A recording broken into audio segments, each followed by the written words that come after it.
The next set of videos will be for section 4-4, looking at angle, side angle, and angle, angle, side. So there are a lot of other ways of actually showing triangles are congruent. And in fact, part of the deal for us when we look at these things, when we're trying to prove two triangles are congruent, is to figure out what information we're given and how we can exploit all these different possible ways of establishing congruences of triangles. So let me show you another new way that you can use whenever you want. It's called the angle-side-angle congruence, sometimes abbreviated ASA.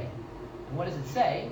It says, if two angles and the included side of one triangle are congruent to two angles and the included side of another triangle, then the triangles are congruent. So what does that mean? It means that if I have one angle congruent to a corresponding angle, and then a side congruent to another side, and then the next angle over, so the two angles that flank that congruent side, if those corresponding angles are congruent, then we have angle, side, angle, and therefore the triangles themselves are congruent. So notice that it's this flanking business, angle, side, angle. We have a side, and then we look at the two angles flanking. They have to be congruent to the corresponding flanking two angles here. If you've got that, you're all set. Let's take a look at an example. So here's a question. Suppose that we just know these facts. I'm thinking of some triangle. I know the angle of A is 90 degrees, the angle of B is 20, and I know that the length of the segment AB is 4 centimeters. Does that uniquely determine the triangle? Well, let's try to draw it. So I see it's a right triangle, so I'm going to make it a right triangle. So this is A, B, C. This angle is 90. This angle has measured 20 degrees. And we know that AB has length 4. How many triangles can there be? Well, it turns out we've got angle, side, angle fixed.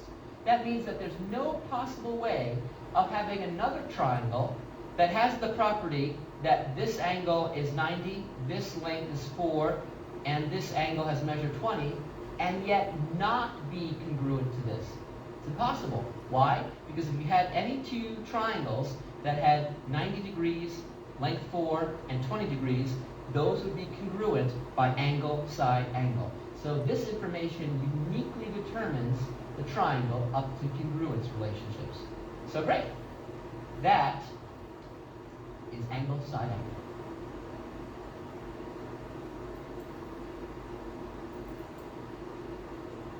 Okay, so let's take a look at this picture and see if we can just informally establish that triangle ABC is congruent to triangle CDE by the given information. So what information are we given? Well, we're given actually lots. First of all, we're told that segment BC is congruent to segment CE, because you'll notice that in fact they both have one mark on them. That means that they are the same length, so they're congruent. And we're also told that AB is parallel to line segment ED.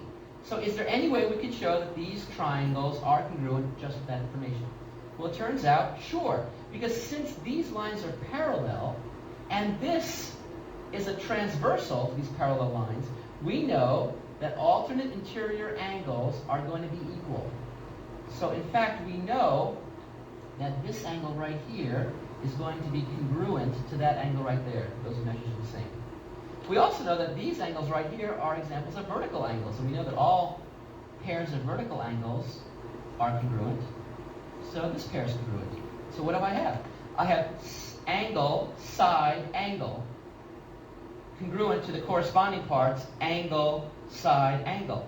So I have angle, side, angle, congruent, therefore the triangles are congruent. So there you can see the answer is yes, we can establish that these two triangles are congruent using angle, side, angle.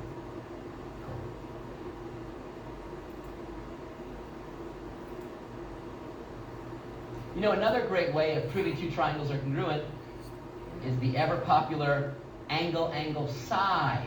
Now the angle-angle side congruence, sometimes abbreviated AAS, says that if two angles and a non-included side of one triangle are congruent to the corresponding angles and non-included side of another triangle, then the triangles are congruent. So let's check out the picture here. What that's saying is, if I have one angle, pair of angles corresponding being congruent, and then two others, and then this side, angle, angle, side, then in fact the triangles are congruent.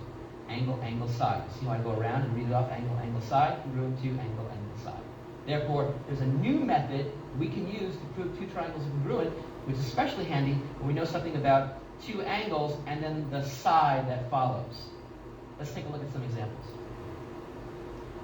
So here is a figure, and we're given a bunch of information and we're asked to prove a theorem. So let's see if we can actually prove this. So what's given here? What's given here is the fact that angle Q is congruent to angle S. So I'm going to mark that in here in green. And angle QRP is a right angle, as is angle SRP. So in fact, both of these angles are right angles. They both have a measure of 90 degrees. And finally, that's it. We're supposed to prove that triangle PQR is congruent to triangle PSR. How can we do it? Well, look, this is crying out for angle, angle, side. Because I have angle congruence, and look at the side. That side is shared by both. So the line segment PR is congruent to itself by the reflexive property. So I have angle, angle, side, congruent to angle, angle, side, and therefore these two triangles are congruent by angle, angle, side. Awesome.